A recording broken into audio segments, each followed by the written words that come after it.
The murder of Nicole Simpson in Chicago. Chicago, 1966. The air in Chicago on the 13th of July, 1966, was thick with the kind of summer heat that made you feel like you were breathing through a damp cloth.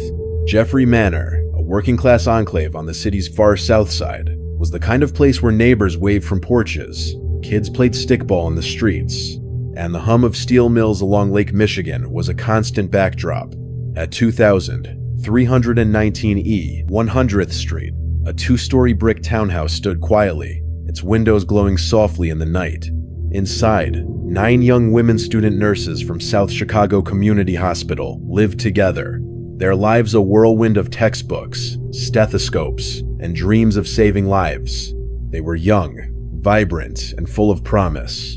Gloria Jean Davey, 22, president of the Illinois Student Nurses Association. Patricia Matusik, 20, with her infectious laugh. Nina Jo Schmale, 24, who loved photography. Pamela Wilkening, 20, the quiet one with a fierce determination. Suzanne Farris, 21, planning her wedding. Marianne Jordan, 20, her future sister-in-law. Merlita Gargulo, 23, and Valentina Pajian, 23, both Filipino exchange nurses chasing the American dream, and Corazon Amurao, 23, another Filipino exchange students, small but resolute. They were strangers turned sisters, bound by their shared calling and the cramped quarters of their dormitory. But something sinister was stirring in the shadows of Jeffrey Manor that night. Richard Benjamin Speck, a lanky, blonde drifter with a southern drawl and a face scarred by acne, was no stranger to trouble. Born in Kirkwood, Illinois in 1941, the 7th of 8 children, Speck's life had been a jagged path of pain and violence. His father, a man he adored, died of a heart attack when Speck was 6, leaving him in the care of a mother who later married a drunken, abusive stepfather in Dallas. By 13, Speck was drinking heavily, arrested for trespassing. By 16, he dropped out of high school, his rap sheet growing with burglaries, assaults, and bar fights. A tattoo on his left forearm, "Born to Raise Hell," was more than ink, it was a manifesto. In 1962, he married 15-year-old Shirley Malone, fathering a daughter, but the marriage crumbled under his violence and infidelity. By 1966, Speck was a nomad, drifting between jobs as a seaman on Great Lakes cargo ships, his days fueled by whiskey, pills, and a simmering rage. He was a man unraveling, and Chicago was about to feel the full weight of his collapse. Earlier that day, Speck's life had taken another hit. He'd been fired from a shipyard job after a brawl with an officer. His hopes of a new berth at the National Maritime Union hiring hall, just 150 feet from the nurse's townhouse, dashed when a more senior seaman took the spot. Furious, he spent the day drinking at the Shipyard Inn, a gritty tavern a mile and a half away, where he'd rented a room for the week. Around noon, his anger boiled over. He lured 53-year-old Ella Mae Hooper to his room, raped her at knife point, and stole her .22 2-caliber pistol. Back at the tavern, he drank until his vision blurred, pulling the stolen gun on a man during an argument, his bravado masking a growing desperation. By 10 p.m., Speck was a ticking bomb, his mind a haze of alcohol, drugs, and a need to lash out. He left the bar, the stolen pistol in his waistband, a hunting knife in his pocket, and walked west on E100th Street toward the townhouse he'd been watching from a nearby park. He knew who lived there. He knew they were alone. It was just before 11 p.m. when Speck reached 2319 E 100th Street. The townhouse was dark, save for the faint glow of a bedroom window. Inside, 6 of the nurses were asleep or preparing for bed, their white uniforms folded neatly for the next day's shift. Corazon Amurao, barely 5'2" and under 100 pounds, was in her room with Merlita Gargulo when a soft knock came at the door. Thinking it was one of her housemates, she opened it without hesitation. There, in the dim light, stood Richard Speck, 6 feet tall, his blonde hair slicked back, his blue eyes cold and unblinking. The smell of whiskey hit her first, then the glint of the knife in his right hand and the pistol in his left. "Don't scream," he said, his voice low and steady, a southern twang cutting through the silence. "I just need money for a trip to New Orleans." Corazon froze, her heart pounding as he pushed past her, the door clicking shut behind him. Speck moved with eerie calm, herding Corazon and Merlita into the next bedroom, where Patricia Matusek, Pamela Wilkening, and Nina Schmale were already asleep. Valentina Pajian, startled awake, joined them as Speck waved the gun, his presence filling the small room like a storm cloud. "Get up," he barked, his voice sharpening. The women, dazed and terrified, complied, their nightgowns clinging to their skin in the humid air. Speck tore strips from a bedsheet, his fingers deftly tying nautical knots. Skills honed from years on, ships don't bind their wrists and ankles. The knots were tight, cutting into their flesh, but he assured them, "I'm not gonna hurt you. I just need cash." His lie hung in the air, heavy with menace, as he rifled through their purses, pocketing what little money they had. The women sat huddled on the floor, their eyes darting between the gun and the knife, praying this was just a robbery. But Speck's demeanor was shifting. His movements grew erratic, his breathing heavier, as if a switch had flipped. The drugs and alcohol coursing through him weren't calming his rage, they were feeding it. Around midnight, Suzanne Farris, Marianne Jordan, and Gloria Davy returned home, unaware of the horror waiting inside. Speck pounced, forcing them into the bedroom with the others, binding them with more torn sheets. 9 women now sat captive, their lives in the hands of a man whose eyes gleamed with something far darker than greed. The townhouse, once a sanctuary, was now a prison, its walls closing in as the night stretched on. The nurses exchanged glances, their fear unspoken but palpable, each wondering if they'd see the morning. Speck's plan, if he ever had one, was unraveling. He paced the room, the pistol dangling loosely in his hand, the knife catching the light as he gestured. He muttered to himself, his words slurred but laced with venom. "You're gonna help me," he said to no one in particular, his gaze lingering on the women, sizing them up. The air grew thick with dread, the kind that settles in your bones and makes every sound the creak of a floorboard, the drip of a faucet feel like a death knell. Corazon, her wrists burning from the knots, watched Speck closely, her mind racing for a way out. She was small, unassuming, but her will to survive was fierce. She didn't know it yet, but her courage would be the spark that would bring this monster down. Then, without warning, Speck stopped pacing. His eyes locked on Pamela Wilkening, the quiet one, her face pale with terror. "You," he said, pointing the knife at her. "Come with me." The room seemed to hold its breath as he grabbed her arm, pulling her to her feet. The other women watched, helpless, as he led her out of the bedroom, the door closing behind them. Moments later, a muffled cry pierced the silence, sharp and desperate, then abruptly cut off. The nurses flinched, their hearts hammering, as the reality of their situation sank in. This wasn't a robbery, this was something far worse. Over the next 4 hours, Speck's rampage unfolded with methodical brutality. One by one, he returned to the bedroom, his hands stained with blood, his expression blank but for a faint smirk. Each time, he chose another woman, leading her to a different part of the house, a bathroom, a closet, another bedroom where he stabbed, strangled, or slashed their throats. Pamela Wilkening was first, her body left crumpled in a corner, her life snuffed out with a single knife thrust. Patricia Matusek followed, her screams stifled as Speck's hands tightened around her throat. Nina Schmale fought briefly, her nails scratching at his arms, but the knife was relentless. Merlita Gargulo and Valentina Pajian, the Filipino exchange nurses, were next, their bodies found side by side, their faces frozen in agony. Suzanne Farris and Marianne Jordan, bound together by friendship and fate, died in a flurry of stab wounds, their blood pooling on the floor. Corazon Amurao, still bound in the bedroom, listened to the horrors unfolding beyond the door. Every cry, every thud was a dagger to her heart, but she forced herself to stay calm. When Speck was out of the room, she made a desperate move. Wriggling free of her ankle bonds, she rolled under a bunk bed, pressing herself against the wall, her small frame hidden by the mattress above. She held her breath, praying Speck wouldn't notice her absence. The other women, too terrified to move, remained silent, their eyes pleading for salvation that wouldn't come. Gloria Davy, the last to be taken, endured the worst. Speck raped her before strangling her, his final act of cruelty, leaving her body sprawled across a couch, her dignity stolen along with her life. For 4 hours, the townhouse was a slaughterhouse, its walls bearing witness to unimaginable cruelty. Speck moved through it like a predator, his knife dripping, his hands steady despite the drugs and alcohol.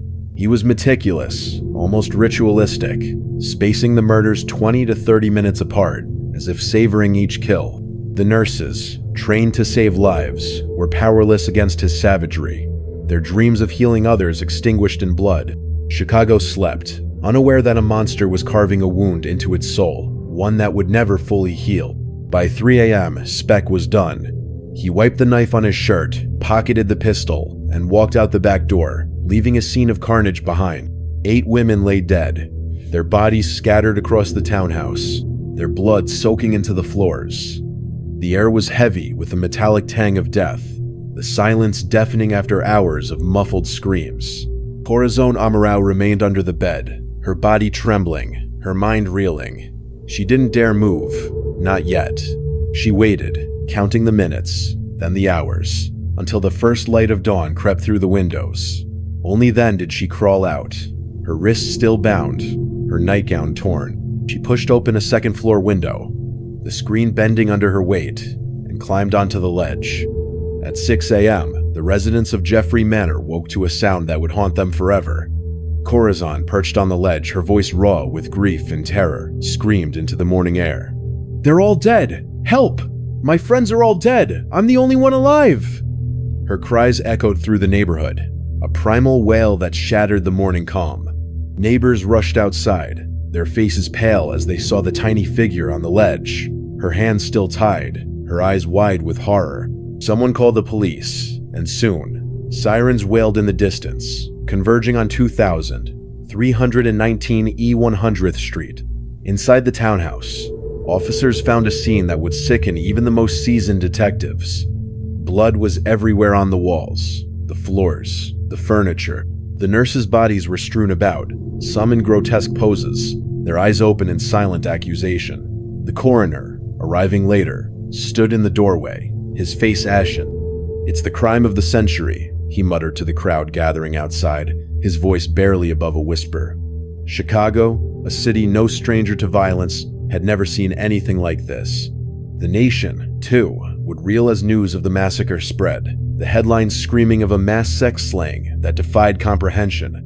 Corazon Amurao, shaking but resolute, gave police a detailed description of the killer.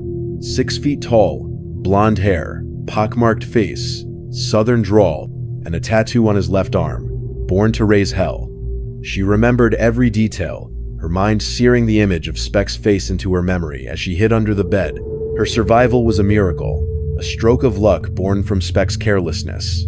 He'd lost count, thinking he'd killed all 9 women, unaware that Corazon had slipped through his grasp.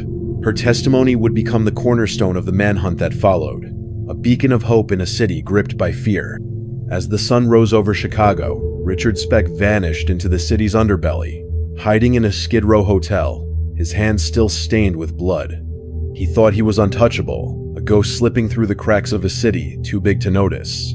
But Corazon's screams had set a chain in motion, one that would lead to his downfall. The nurses' deaths would not be in vain. Their names, Gloria, Patricia, Nina, Pamela, Suzanne, Marianne, Merlita, and Valentina would be etched into history, their lives honored by the pursuit of justice. The night of the 13th of July, 1966, was a descent into hell, but it was also the beginning of a reckoning. Richard Speck had raised hell, but hell was coming for him. Chicago was a city on fire with rage and fear as the sun climbed higher on the 14th of July, 1966. The slaughter of 8 student nurses, Gloria Davy, Patricia Matusik, Nina Schmale, Pamela Wilkening, Suzanne Farris, Marianne Jordan, Merlita Gargulo, and Valentina Pazion had turned Jeffrey Manor into a shrine of grief. Bouquets of flowers piled up outside 2319 E 100th Street, their petals wilting in the summer heat, while reporters swarmed like vultures, their cameras flashing at the blood-stained townhouse. The Chicago Tribune called it the crime of the century, and the nation agreed, glued to their radios and TVs, whispering about the monster who'd turned a dormitory into a slaughterhouse. Mothers locked their doors, fathers cleaned their shotguns, and every blonde man with a southern drawl became a suspect. But in the heart of the Chicago Police Department's Area 2 headquarters, a different energy pulsed raw, relentless, and razor sharp. The hunt for Richard Benjamin Speck was on, and it was personal. At the center of it all was Corazon Amurao, the 23-year-old Filipino nurse whose survival was nothing short of miraculous. Barely 5'2", with delicate features and eyes that now carried a haunted glint, she sat in a precinct interview room, her wrists still raw from the bedsheet knots. Her voice trembled but never broke as she recounted every chilling detail. Speck's slicked, back blonde hair, his pockmarked cheeks, the cold blue eyes that seemed to pierce through her, the Born to Raise Hell tattoo snaking across his left forearm. She described his southern drawl, the way he slurred his words, reeking of whiskey and menace. He said he needed money for New Orleans, she whispered, her hands clasped tightly. But his eyes, they wanted something else. Detectives listened, scribbling furiously, her words painting a portrait so vivid it felt like Speck was in the room. Her courage was electric, a spark that ignited the manhunt, and the cops vowed to make her survival mean something. Leading the charge was Lieutenant Emil Giza, a grizzled veteran with a bulldog's tenacity and a smoker's rasp. At 46, Giza had seen Chicago's darkest corners mob hits, barroom stabbings, gang shootouts, but nothing like this. The crime scene had shaken him, the nurse's body sprawled in grotesque tableau, their blood pooling on the hardwood. "This guy's no ordinary punk," Giza growled to his team, slamming a fist on a precinct table. "He's a predator, and he's still out there." The police had leads, thanks to Corazon. The tattoo, the accent, the stolen .22 caliber pistol, and a black-handled hunting knife left at the scene, all clues that could narrow the search.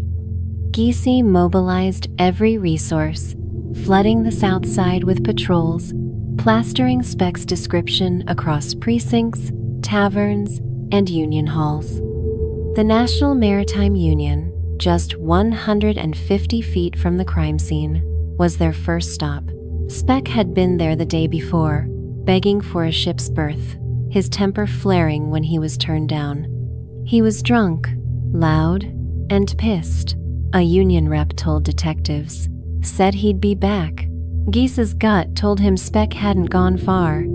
Speck, meanwhile, was slinking through Chicago's Skid Row, a shadow in a city of millions. He'd checked into the Raleigh Hotel, a $1 a night flop house at 648 N. Clark Street, under the name John Adams. The place was a dump-healing paint, stained mattresses, the stench of stale beer and desperation. Speck blended in perfectly, just another drifter, with bloodshot eyes and a wad of stolen cash. He'd pocketed $60 from the nurses' purses, enough to keep him drunk and high for days. In room 306, he sprawled on a creaking cot, the stolen .22 caliber pistol under his pillow, the knife tucked in his boot. His mind was a haze of Seconal and cheap whiskey, but a twisted pride flickered in his chest. He'd done "I-Tate women," gone, and he'd walked away clean. The radio blared news of the murders, and Speck smirked, hearing his description but no name. "They ain't got shit," he muttered, lighting a cigarette, the smoke curling around his pockmarked face. He thought he was untouchable, a phantom in a city too big to care, but Chicago was closing in, and Speck's arrogance was his first mistake. The police were relentless, canvassing every dive bar, pawn shop, and hiring hall within a 5-mile radius of Jeffrey Manor. Detectives hit the Shipyard Inn, where Speck had been drinking the day of the murders. The bartender, a wiry guy named Eddie, remembered him vividly. "Blonde guy, loudmouth, waving a gun around," Eddie said, pouring a shot for himself. "Had a tattoo born to raise hell. Kept saying he was headed to New Orleans." Giza's pulse quickened. The tattoo matched Corazon's description, and the gun tied to Ella Mae Hooper's rape report from the 13th of July. A composite sketch was rushed to every precinct, a crude but chilling likeness of Speck's angular face, his eyes narrow and predatory. By noon on the 14th of July, the sketch was everywhere pasted on telephone poles, flashed on WGN television, stuffed into the hands of every beat cop. Chicago's underworld was on notice. Richard Speck was a marked man. But Speck wasn't lying low. He was reckless, almost taunting fate. That afternoon, he strolled into Kay's Pilot House, a grimy tavern near the Raleigh Hotel, his stolen cash burning a hole in his pocket. The place was a haven for sailors, hustlers, and drunks, its jukebox blasting Johnny Cash, while cigarette smoke hung like fog. Speck, in a tight black t-shirt and jeans, leaned against the bar, his tattoo peeking from under a rolled-up sleeve. He ordered a double whiskey, his drawl catching the ear of a barmaid named Ruby.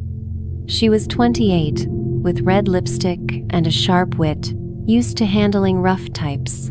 "Nice ink," she said, nodding at his arm, her smile teasing. Speck grinned, his ego stroked. "Got it in Dallas," he bragged, leaning closer, his breath sour. "Means I'm trouble." Ruby laughed, but her eyes lingered on his face, something nagging at her. She'd seen that pock-marked jaw somewhere on the bar's tiny television, maybe. She played it cool, pouring him another drink, but her mind was racing. Ruby wasn't the only one noticing Speck. Across the bar, a dock worker named Tommy Doyle, nursing a beer, squinted at the drifter. Tommy had a side hustle fencing stolen goods, and he'd heard whispers about a blonde guy flashing a .22 caliber pistol, the kind that matched a recent theft. Tommy wasn't a snitch, but the nurse murders had hit close to home. His sister was a nurse at Cook County Hospital. He watched Speck, noting the way he kept touching his waistband, like he was checking for a gun.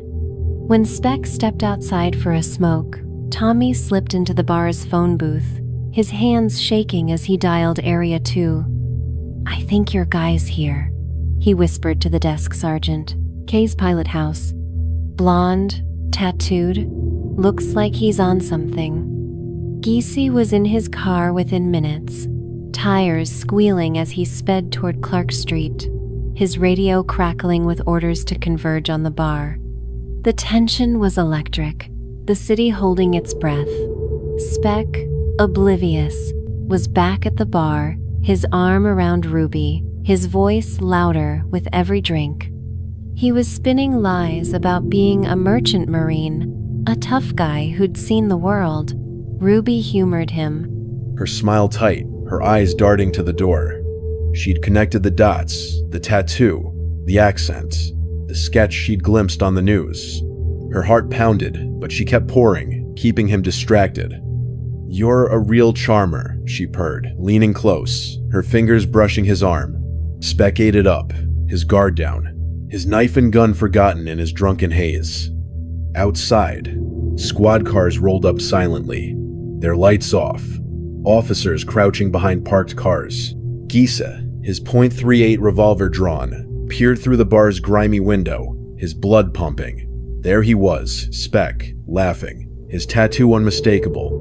"That's our guy," Giese hissed to his partner, Detective Jack Wallenda.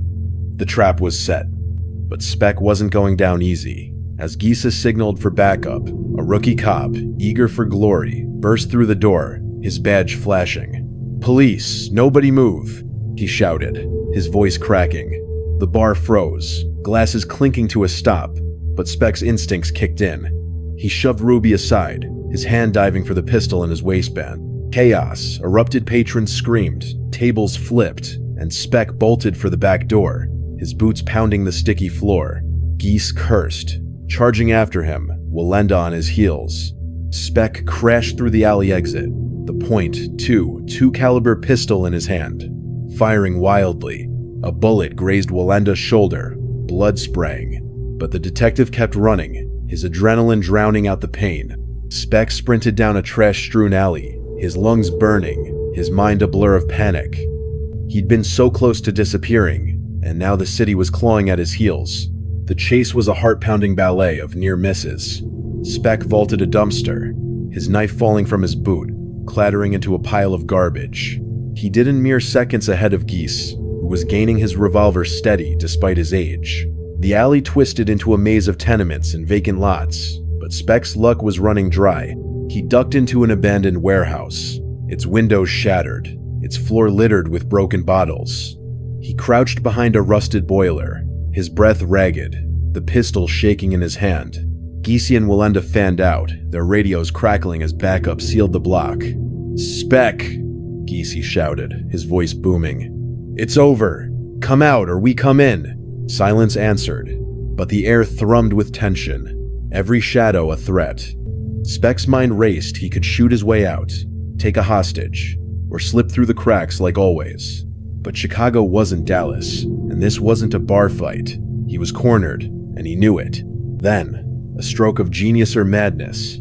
Speck remembered the Raleigh Hotel, just 2 blocks away. If he could get to his room, grab his cash, and change his clothes, he could vanish again. He crept to a broken window, peering at the street. Cop cars everywhere, but the alley was clear. He made his move, sprinting across a vacant lot, his heart pounding like a drum. He reached the hotel's fire escape, climbing to the 3rd floor, his hands slipping on the rusted metal. He burst into room 306, slamming the door, his chest heaving. He tore off his blood-stained shirt, swapping it for a clean one, and stuffed the pistol in a duffel bag. He was almost free until he heard footsteps in the hall, heavy, deliberate, closing in. Geese had tracked him, a tip from a hotel clerk who'd recognized the sketch. The door splintered under a police boot, and Speck froze, his hands raised, the pistol useless on the bed. "Richard Speck, you're under arrest," Geese snarled, his revolver trained on Speck's chest. Walenda, blood soaking his sleeve, cuffed him, his grip tight enough to bruise. Speck's smirk was gone, his eyes darting like a trapped animal's. The city had caught its monster, and the news exploded, radios blaring, crowds cheering outside Area 2 as Speck was dragged in, his head bowed. Corazon Amurao, waiting in a precinct room, saw him through a one-way mirror. "That's him," she said, her voice steady, her eyes burning with defiance. Her testimony would seal his fate, but for now, Chicago exhaled, the manhunt's climax a cathartic release. Ruby, the barmaid, became a local hero, her quick thinking toasted in every tavern. Tommy Doyle pocketed a reward, his sister hugging him tighter than ever. But the story wasn't over. Speck's capture was a triumph, but his trial loomed, a circus of media, rage, and revelations that would peel back the layers of his twisted mind. Chicago had its villain, but the scars of the 13th of July lingered, the nurses' names whispered in prayers and protests. The manhunt had been a pulse-pounding saga, a city's wrath unleashed, but the fight for justice was just beginning. Speck thought he was born to raise hell, but Chicago showed him hell had a way of fighting back. The Cook County Criminal Courthouse at 2600 California Avenue was a fortress of limestone and steel, but on the 3rd of April, 1967, it felt like the eye of a hurricane. Crowds swarmed the steps, their shouts mingling with a honk of taxis and the wail of distant sirens. Reporters from the Chicago Tribune, the Sun-Times, and even the New York Times jostled for position, their pencils flying as they scribbled headlines that would scream across the nation, "Speck faces justice. Killer of 8 in dock." Women clutched photos of the slain nurses, their eyes red with tears, while men shook fists, yelling for blood. Inside, the air was thick with anticipation. The courtroom, a powder keg of rage, sorrow, and morbid curiosity. Richard Benjamin Speck, the pockmarked drifter with "Born to Raise Hell" tattooed on his arm, was about to face the music, and Chicago was ready to sing. Speck slouched into the courtroom, his wrists cuffed, his blonde hair slicked back, his blue eyes darting nervously. Gone was the swagger of the man who terrorized Jeffrey Manor. In its place was a hollow figure in a cheap gray suit, his acne, scarred face pale under the fluorescent lights. The gallery gasped as he passed, whispers rippling like a dark tide. "That's him!" a woman hissed, clutching a rosary. "The bastard who killed those girls." Speck kept his head down, but a faint smirk flickered on his lips, as if he relished the chaos he'd unleashed. His lawyer, Gerald Getty, a public defender with a reputation for taking impossible cases, stood beside him, his jaw set. Getty knew the odds were stacked against them. Speck's guilt was a foregone conclusion for most, but he was determined to fight, if only to keep his client off death row. Across the aisle, the prosecution team was a force of nature. William Martin, a 32-year-old assistant state's attorney with movie star looks and a razor-sharp mind, led the charge. Martin was hungry, ambitious, and deeply personal about this case. His sister had been a nurse, and the murders hit close to home. Flanking him was James Zagel, a young prosecutor with a knack for weaving narratives that left juries spellbound. Their strategy was simple but brutal.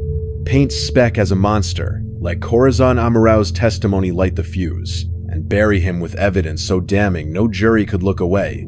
The judge, Herbert Passion, a stern veteran with a no-nonsense glare, presided over the chaos, his gavel a thunderclap that silenced the room. "The people versus Richard Benjamin Speck," he intoned, his voice like gravel. 8 counts of murder in the first degree. The trial had begun, and the stakes couldn't be higher. The prosecution opened with a sledgehammer. Martin stood, his voice steady but laced with venom, as he described the night of the 13th of July, 1966.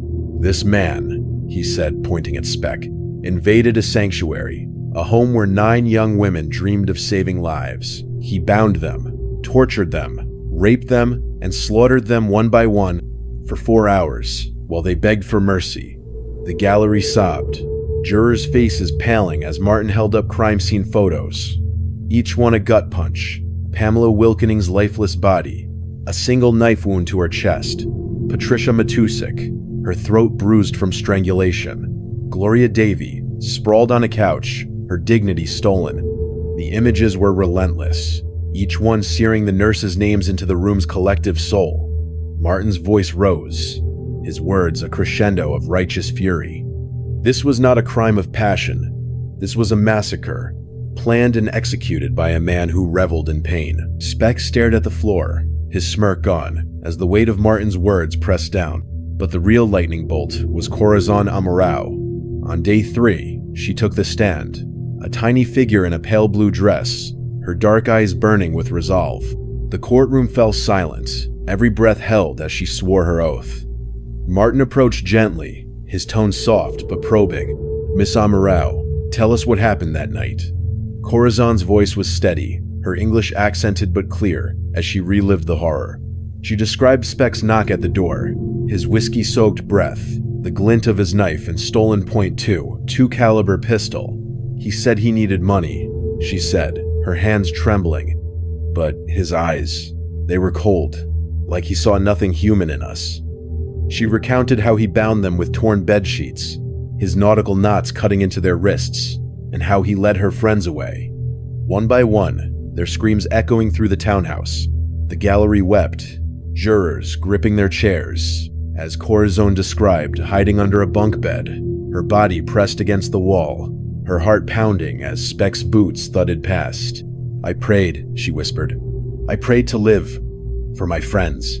The tension peaked when Martin asked her to identify the killer. Corazon's gaze locked on Speck, her finger pointing like a dagger. "That's him," she said, her voice cutting through the room. "Richard Speck. I'll never forget his face." The gallery erupted, Passion's gavel pounding for order, but Speck didn't flinch.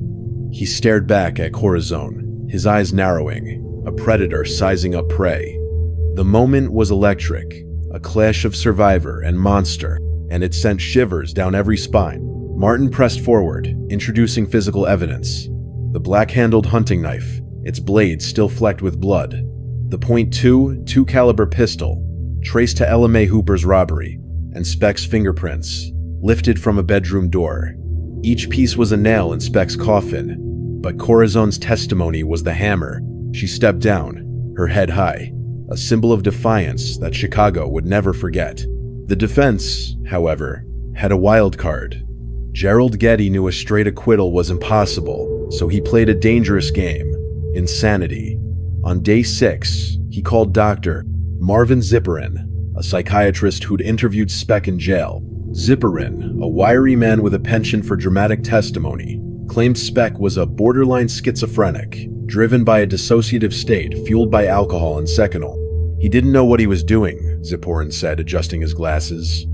His mind fractured under stress, his actions not his own. Getty leaned into it, painting Speck as a tragic figure, a boy scarred by an abusive stepfather and a life of rejection. "This is not a monster," Getty argued, his voice rising. "This is a man who needs help, not execution." The gallery scoffed, but some jurors shifted uncomfortably, the seed of doubt planted. The prosecution wasn't having it. Zegel tore into Zipperin on cross-examination, his questions sharp as a blade. "So, doctor, you're saying Speck tied intricate knots, selected victims methodically, and covered his tracks all while dissociated?" Zipperin stammered, his theory unraveling. Zegel then called a surprise witness, Ruby Patton, the barmaid from Kay's pilot house, who'd kept Speck distracted during the manhunt. Ruby sauntered to the stand, her red lipstick bold, her confidence magnetic. She recounted Speck's boasts about his tattoo, his casual mention of trouble in Chicago, and his twitchy demeanor. "He wasn't crazy," Ruby said, her voice dripping with disdain. "He was cocky, like he thought he'd gotten away with something." The gallery cheered, Passion's gavel ignored, as Ruby's testimony landed like a knockout punch. The trial's climax came with closing arguments. Martin stood, his presence commanding, as he wove a narrative of evil incarnate. "Richard Speck didn't just kill 8 women, he said, his voice trembling with controlled rage. He stole their futures, their dreams, their light. He looked into their eyes and chose death, over and over." He held up a photo of the nurses, smiling in their white uniforms, their faces radiant. Gloria, Patricia, Nina, Pamela, Suzanne, Marianne, Merlita, Valentinade deserve justice. Give it to them. The gallery was a sea of tears, jurors dabbing their eyes, as Martin sat, his mission clear. Getty's closing was quieter, pleading for mercy. "Speck is a broken man," he said. "Killing him won't bring those girls back." But his words felt hollow, drowned by the weight of Martin's fury. The jury deliberated for just 49 minutes, a record that stunned even the reporters. On the 15th of April, 1967, they filed back in, their faces grim. The foreman, a steelworker named Frank Malone, stood. "We find the defendant, Richard Benjamin Speck, guilty on all 8 counts of murder in the first degree." The courtroom exploded cheers, sobs, shouts of "thank you." Passion sentenced Speck to death, his gavel a final thunderclap. Speck sat stone-faced, his eyes fixed on nothing, as deputies led him away. Outside, Chicago erupted in celebration, strangers hugging on California Avenue, car horns blaring. Corazon Amurao, leaving the courthouse, was mobbed by reporters, but said only, "Justice for my friends." Her smile, small but fierce, was Chicago's victory, but the drama wasn't over. Speck's death sentence was overturned in 1972 when the U.S. Supreme Court struck down Illinois' death penalty, commuting his sentence to 1,200 years in prison. He died of a heart attack in 1991 at Stateville Correctional Center, unrepentant to the end. Chicago mourned the nurses, but celebrated their legacy scholarships in their names, a memorial at South Chicago Community Hospital, and Corazon's quiet heroism inspiring generations. The trial had been a roller coaster, a city's heart laid bare, but it proved one thing: evil could be fought, and justice could win. Richard Speck raised hell, but Chicago's fire burned brighter. The Cook County Jail was a concrete beast, its iron bars humming with the restless energy of Chicago's worst. In April 1967, Richard Benjamin Speck, the pockmarked drifter who'd slaughtered 8 nurses, was its newest resident, his death sentence a badge of infamy. But even behind bars, Speck was a storm cloud, his presence electrifying the cell block with a mix of fear and fascination. Guards whispered about his cold blue eyes, how they'd lock onto you like a predator's, and inmates hardened men with their own scars gave him a wide berth. Yet Speck, ever the showman, leaned into his legend. Smirking as he shuffled to his cell, his Born to Raise Hell tattoo a taunt to anyone who dared stare. Chicago thought it had caged its monster, but the city was about to learn monsters don't sleep quietly. Speck's life in lockup was a twisted carnival. At 25, he was lean and wiry, his blonde hair still slicked back, his southern drawl dripping with charm when he wanted something extra smokes, a better bunk, a guard's ear. He'd spin tales of his sailor days, his bar fights, even the murders, though he never admitted guilt outright. "I was drunk," he'd say, shrugging, his lips curling into that half smirk that made your skin crawl. "Don't remember much," but the other inmates weren't buying it. In the chow hall, a hulking convict named Big Ray, a lifer with a grudge against pretty boys, took a swing at Speck, snarling, "You killed those girls, you sick bastard."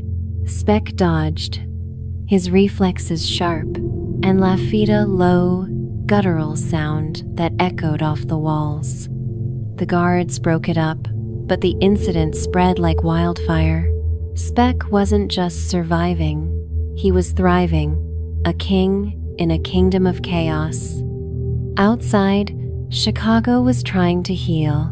The Nurses' Memorial at South Chicago Community Hospital bronze plaque with their names drew pilgrims daily, their flowers piling high in the summer heat. Corazon Amurao, the survivor whose testimony had nailed Speck, vanished into a quiet life. Her courage, a legend but her heart heavy with survivor's guilt. The city honored her with a key to the city, but she shunned the spotlight, whispering to a friend, "I live for them, but I see them every night." Her words, leaked to the Tribune, fueled a new wave of fascination.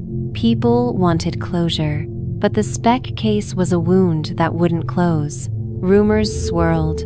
Had he acted alone? Was there a second man that night?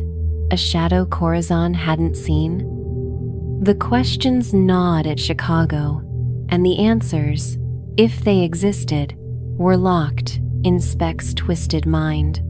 The first crack in the narrative came in 1968, when Speck was transferred to Stateville Correctional Center, a sprawling prison 40 miles west of Chicago. Stateville was a fortress of despair, its roundhouse cells like a panopticon from hell, guards watching every move. Speck, now inmate C, 37,492, settled in, but he wasn't alone for long. He caught the eye of Jimmy the Wolf Rousseau, a Chicago outfit enforcer, serving life for a string of mob hits. Rousseau, with his slick black hair and shark's grin, ran Stateville's black market cigarettes, hooch, even shivs. He saw Speck as a trophy, a celebrity killer who could boost his crew's clout. "You're with me now," Rousseau told Speck, tossing him a pack of Marlboros. Speck, ever the opportunist, played along, his charm masking a growing unease. Rousseau's protection came at a price, and whispers spread that Speck was spilling secrets about that night. The rumor mill exploded when a guard, Eddie Malone, overheard Speck bragging to Rousseau in the yard. "Wasn't just me," Speck allegedly said, his voice low, a cigarette dangling from his lips. "Had a buddy waiting outside, kept watch." Malone, a former cop with a grudge against liars, reported it to the warden, who passed it to Chicago PD. Detectives, still haunted by the case, descended on Stateville, their notebooks open. Was Speck lying to impress Rousseau? Or had Corazon's survival blinded them to a bigger truth? The idea of an accomplice was a bombshell, and it sent the city into a frenzy. WGN Television ran a special, The Speck Conspiracy, with grainy reenactments and breathless narration. Callers flooded the station, claiming they'd seen a second man near 2319 E 100th Street. That night, a tall figure in a dark jacket, smoking in an alley. The Sun-Times dug deeper, unearthing a tip from a Shipyard Inn regular who'd seen Speck drinking with a shady guy hours before the murders. The man's name? Unknown. The trail was cold, but the city was hot with speculation. The tension peaked in 1969 when a new witness emerged. Bobby Lee Carter, a drifter arrested for burglary, claimed he'd known Speck in Dallas in 1965. Locked in Cook County Jail, Carter was desperate for a deal and started talking. Speck wasn't alone, he told detectives, his eyes wild. He ran with a guy named Tommy Red Sullivan, a dope fiend who'd do anything for a hit. Red was in Chicago that summer, bragged about a big score with Speck. Carter's story was shaky, dates didn't line up, and Sullivan was supposedly dead, killed in a bar fight in '67, but it was enough to spark a fire. Detectives tracked down Sullivan's sister, Mary, in Cicero. She confirmed Red had been in Chicago in '66, crashing at a flop house near the National Maritime Union. He came home with blood on his shirt, Mary said, her voice trembling. Said it was a fight, but he was scared. The police searched for Red's records, but they'd vanished, destroyed in a fire at a Dallas precinct. Coincidence or cover-up? Chicago wanted answers, and Speck was the key. The drama escalated when William Martin, the prosecutor who'd buried Speck in court, reopened the case. Martin, now a state's attorney with gray at his temples, was obsessed. He drove to Stateville, his old briefcase stuffed with files, and faced Speck in a stark interrogation room. Speck lounged in his chair, his smirk back, his tattoo peeking from a rolled-up sleeve. "You got nothing, hotshot," he taunted, lighting a cigarette. Martin leaned in, his voice low.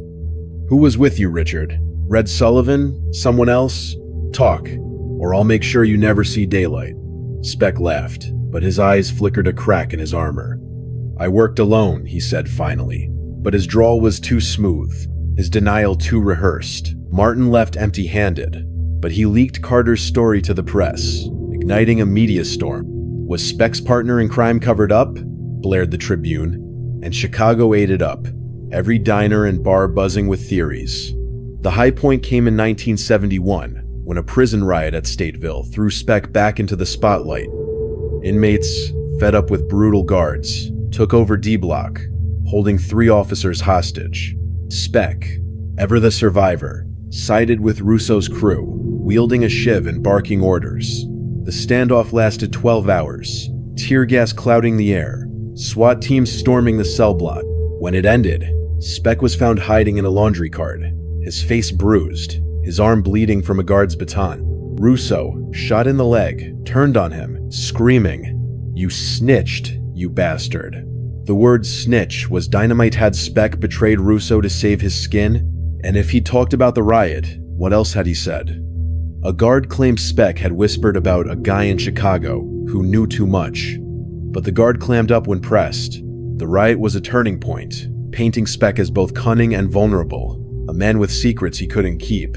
Chicago's obsession grew darker.